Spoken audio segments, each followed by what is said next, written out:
wa Mungu katika kitabu cha Mambo ya Nyakati wa Pili sura ya 20 tukianza na mstari wa 12.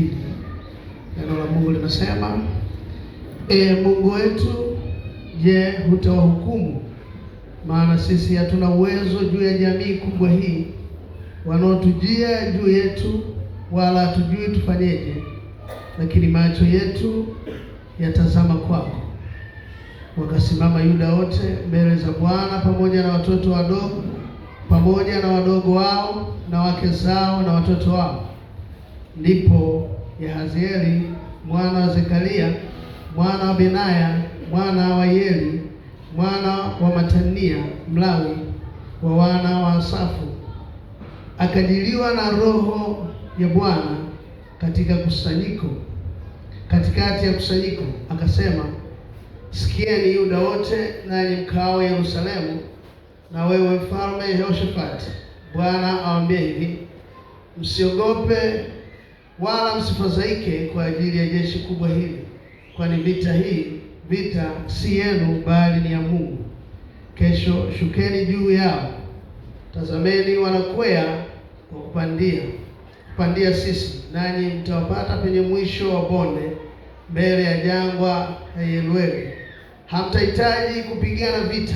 Jipangeni, simameni, mkauone wokovu wa Bwana ulio pamoja nanyi, enyi Yuda na Yerusalemu.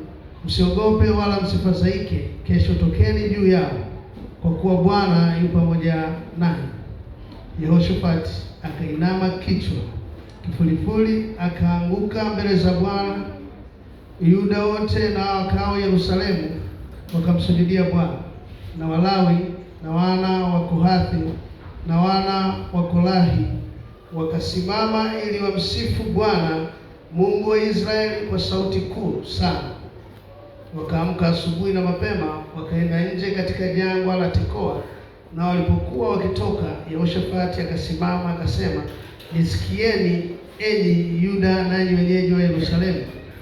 Mwamini Bwana Mungu wenu, ndivyo mtakavyothibitika; waaminini manabii wake, ndivyo mtakavyofanikiwa.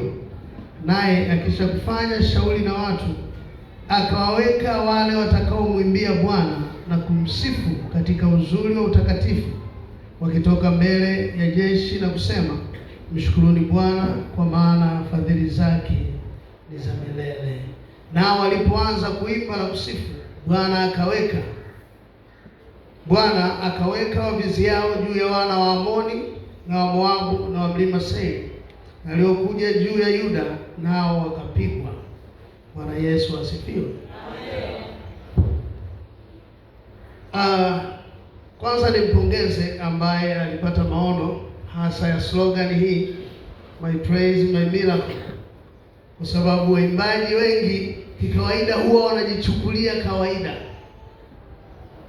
Yaani unaweza ukaita watumishi, lakini waimbaji wasitoke, kwa sababu wao mara nyingi hawajioni kama watumishi. Lakini katika mistari hii ambayo tumeiona, tunaona kwa habari ya mfalme Yehoshafati na Yuda wakiwa wamezingirwa na jeshi la Waamoni, Moabu na wa mlima Seiri, wakiwa wametuma ujumbe kwamba lazima watakuja kuwapiga Yuda yote ikazizima. Hawaelewi itafanyaje, kwa sababu jeshi lilikuwa na nguvu zaidi yao na walikuwa wameshapigwa mara nyingi. Sasa yanakuja majeshi matatu kwa mpigo kwa ajili ya kuwapiga. Lakini tunajua kawaida ya vita siku zote jeshi ndio huwa linakaa mbele. Bwana Yesu asifiwe. Lakini wakati huu kwa sifa, wale waliokuwa wanawavizia wanapigana wao kwa wao. Bwana Yesu asifiwe. Yaani waimbaji, hii vita ilikuwa ya tofauti. Haikuhitaji kanuni ya kivita, haikuhitaji watu ambao wana ujuzi wa kuweza kupigana vita, lakini Mungu anawapa mkakati tofauti anawaambia kwamba sasa hii vita, kwa sababu sio ya kwenu, sio jeshi litakaa mbele, bali wale wanaomwimbia Bwana ndio watakaokaa mbele. Bwana Yesu asifiwe. Sio jeshi. Na hawa waimbaji sio kwamba labda walikuwa na ujuzi wa kupigana, hapana. Wanakaa mbele ili kumwimbia Bwana, kumsifu Bwana. Na neno la Mungu linasema walipoanza kuimba, adui zao walikuwa tayari wamewazingira. Jinsi walipokuwa wakiimba, adui zao wakaanza kupigana wao kwa wao. Bwana Yesu asifiwe. Adui zao wakaanza kupigana wao kwa wao. Sasa si miracle hiyo. Bwana Yesu asifiwe. Hiyo si my praise my miracle hiyo. Yaani kupitia sifa muujiza ukatokea baada ya jeshi kupigana vita, lakini waimbaji ikabidi wakae mbele kumwimbia Bwana. Na sasa hawa tena Yuda hawakuwa na haja ya kuweza kupigana na maadui zao. Kazi yao ilikuwa ni moja tu, kumshukuru Mungu, kupaza sauti kwa ajili ya kumwimbia Mungu. Na jinsi sauti zao zilivyokuwa zikipaa, ndivyo maadui zao wakageukana. Bwana Yesu asifiwe. Neno la Mungu linasema maana wa Moabu wakawageukia wa Amoni, na walivyomalizana wakaanza kupigana wao kwa wao. Bwana Yesu asifiwe. Sasa tunataka tusijichukulie kawaida. Bwana Yesu asifiwe. Mungu wetu anaketi penye sifa. Adui siku zote anataka kutuona tukiwa na huzuni. Unapokuwa na huzuni, unapokuwa katika jaribu, unafanya nini? Bwana Yesu asifiwe. Ni tendo gani unalolifanya? Unakaa na kulia kwamba Mungu umeniacha. Lakini Mungu anataka katikati ya shida, haijalishi unapitia nini, anataka sifa. Anataka umsifu tu. Ndio maana Ayubu ni mfano mzuri sana. Wewe umefiwa na watoto wote, umepoteza kila kitu, alafu anasema mimi nilikuja duniani tupu, nitaondoka hivyo hivyo, jina la Bwana lihimidiwe. Yaani jina la Bwana lihimidiwe. Yaani Bwana endelee kutukuzwa, Bwana endelee kusifiwa katika hali hiyo hiyo. Bwana Yesu asifiwe. Hivi unafikiri adui akiwa amerusha silaha yake na anataka kuona ni kwa namna gani imekujeruhi, alafu anakuja anakuta wewe unamsifu Mungu, anakuta una furaha, unamsifu Mungu? Bwana Yesu asifiwe. Lazima ajiulize, ili kombora halikumfikia au vipi? Mbona hatii huruma? Mbona anamsifu Bwana hata katika hali hii? Katika hofu kubwa, mfalme mwenyewe anaogopa. Anasema wakaanza kumwomba Mungu, alafu Mungu anawaambia kwamba sasa hii vita ni ya tofauti. Vita ya leo, kama ambavyo leo tumekusanyika hapa, sio kuomba sana, lakini tunataka kumsifu Mungu sana. Alafu katika sifa hiyo hiyo tumuone Mungu akijidhihirisha, tumuone Mungu akipigana na adui zetu, tuone maadui zetu wakipigana wao kwa wao. Bwana Yesu asifiwe. Hiyo neno mpya. Ndio maana nasema ambaye alipata hii slogan hakuipata katika ulimwengu wa kawaida. Sasa kuna wakati waimbaji unajichukulia kawaida, yaani kwamba Bwana hawezi kukupa maono, lakini hii ni mbinu kubwa. Sifa yangu, muujiza wangu, yaani mimi nikisifu alafu muujiza unashuka. Bwana Yesu asifiwe. Sasa kuna sababu sema hamtahitaji kupigana. Nataka kuona ule ambao wanapigana wao kwa wao. 22 unasema nao walipoanza kuimba na kusifu, Bwana akaweka wavizi yao juu ya Waamoni na Wamoabu na wana wa mlima wa Seiri waliokuja juu ya Yuda, nao wakapigwa. Kwani wana wa Amoni na wa Moabu waliondokeana wenyeji wa mlima Seiri kuwaulia mbali na kuharibu. Nao walipokwisha kuwakomesha hao wakaao Seiri, wakajitia kuharibu kila mtu na mwenzie. Bwana Yesu asifiwe. Maana yake adui wakaanza, waliungana kwanza kumpiga Seiri, lakini baada ya hapo nyimbo bado zinaendelea kuimbwa. Hapo hakuna sijui mwenye ngao ya kukinga silaha. Wenyewe wanaimba tu, wanaimba wakiwa wanaamini kwamba Mungu atawapigania. Wanaungana wa mlima Seiri na Moabu, wa Moabu na Waamoni wanaungana kuwapiga Seiri, na baada ya kumaliza wanaanza kupigana wao kwa wao. Bwana Yesu asifiwe. Na siku hii ya leo kupitia sifa adui zetu wataenda kupigana wao kwa wao. Bwana Yesu asifiwe. Wale wanaotuwazia mabaya wataenda kupigana wao kwa wao. Wale wanaokaa vikao kwa ajili ya kutuangamiza wataenda kuangamizana wao kwa wao. Haujui habari ya Paulo na Sila? Neno la Mungu linasema Paulo na Sila walipokuwa gerezani wakiwa wamefungwa, wakaanza kumsifu Mungu. Nini kilitokea? Bwana Yesu asifiwe. Nini kilitokea? Tunaona milango ya gereza inafunguka kwa sababu Paulo na Sila walikuwa wanamsifu Bwana. Kwa kuna siri kubwa sana katika kumsifu Bwana. Haijalishi unapitia nini, haijalishi mazingira yanaonyesha kwamba unakwenda kuisha, msifu Bwana. Usipoteze tumaini.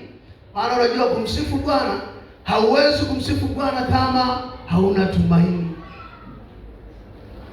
Maana yake unaweza kusema leo hii napitia hili, lakini kesho yangu ni njema. Siwezi kumwacha Mungu, nitamsifu hata katika magumu. Bwana Yesu asifiwe. Katikati ya hatari, mfalme amesalenda. Anasema sasa, Mungu sisi hatujui, maana adui zetu wana nguvu kuliko sisi. Lakini sisi pia hatusio wajuzi wa vita, lakini tunaamini wewe ndiye utakayeleta njia, na njia inakuwa my praise, my miracle. Bwana Yesu asifiwe. Ni muujiza mkubwa. Unajua, tunaposoma kwenye Biblia unaweza kuchukulia ni hali ya kawaida, kwa sababu sio wewe unaweza kuchukulia ni hali ya kawaida. Fikiria adui zako wamesha kuzingira, na adui zako wameungana, mataifa matatu yameungana kwa ajili yako, na wao wana nguvu kuliko wewe. Na sasa kwa mazingira ya neno inaonekana hawa wao walikaa juu, alafu hawa wakawa chini. Maana yake walikuwa tayari wameshawazingira, lakini kupitia sifa Mungu anageuza mioyo yao, wanaanza kupigana wao kwa wao, hawaoni maadui.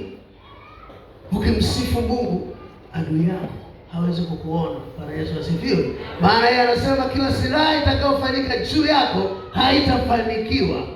Huyo ndiye Mungu. Bwana Yesu asifiwe. Lakini yeye anasema yamkini watakusanyana. Hawa Amoni, Moabu, Seiri walikusanyana, lakini si kwa shauri la Bwana. Na kwa sababu haikuwa kwa shauri la Bwana, tunaona mbinu inakuwa kinyume. Sio kama tulivyozoea kupigana vita. Hii vita inakuwa tofauti, vita ya kumwimbia tu Bwana. Wewe unafikiri hata vyombo kusumbua, yaani shetani anajaribu, hawezi. Bwana Yesu asifiwe. Anajaribu, lakini kuweza hawezi, kwa sababu anajua nguvu iliyopo katika kumsifu Mungu. Anajua nini kinaweza kutokea watu wanapomsifu Mungu. Kwa hiyo kuanzia leo ukija ibadani ukiambiwa sifa, sio mpaka uende kule kwenye kigodoro. Bwana Yesu asifiwe. Msifu Bwana, msifu Bwana kama hautasifu tena. Na wale ambao huwa wanasimama wao ndo wanaangalia, yule naye hebu ona anavyocheza, yule naye hebu angalia akihelehele. Bwana Yesu asifiwe. Msifu Bwana. Siku hii ya leo tunaenda kumsifu Bwana ili tupate muujiza wetu, Inawezekana ni muda mrefu, inawezekana ulishaomba sana, inawezekana ulishalia sana, lakini huu ufunuo wa kumsifu Mungu ili upate muujiza wako siku hii ya leo, na wewe ng'ang'ania. Bwana Yesu asifiwe. Amen. Mimi nitamwimbia Bwana siku hii ya leo kama wale wa Yuda na mfalme Yehoshafati, kama wale waimbaji wa Yuda walivyomwimbia Bwana. Na mimi siku hii ya leo nitakusifu wewe Mungu mpaka vifungo vyangu vifunguke, kama ambavyo minyororo ilifunguka kwa Paulo na Sila. Na mimi siku hii ya leo nataka kufunguliwa kupitia kukusifu tu, maana kukusifu ni kinyume cha kuliangalia tatizo, ni kinyume cha kujihurumia. Unataka mpaka Bwana afanye ndipo umsifu. Tunamsifu Bwana hata kama hajafanya, tunaendelea kumsifu. Bwana Yesu asifiwe. Mungu wetu na Baba yetu, tunakushukuru kwa ajili ya neno lako. Bwana Yesu, tunajua una makusudi na kila mmoja ambaye amekuja jioni ya leo mahali pa kusifu. Mungu wetu na Baba yetu, unasema uliangalia neno lako uweze kulitimiza. Yesu, litazame neno lako kama hawa watu wa Yuda walivyokusifu wewe na adui zao wakapigana wao kwa wao. Mungu wetu, na sisi tunataka tukuone siku hii ya leo kama Paulo na Sila walivyokuimbia, vifungo vikafunguka, mlango wa gereza ukafunguka. Na sisi tunataka siku hii ya leo kila vifungo vya adui vikatuachie kupitia sifa. Mungu wetu na Baba yetu, tunakuamini maana neno lako ni amini na ndio. Tunaamini siku ya leo utajidhihirisha, utajifunua mahali hapa. Bwana, tenda Bwana katikati ya sifa. Fungua watu wako katikati ya sifa. Bwana, ujidhihirishe katikati ya sifa. Bwana, kwamba wewe ni Mungu unayeketi katikati ya sifa. Sifa na utukufu vina wewe Mungu wetu, ni katika jina la Baba na Mwana na Mtakatifu. Amen.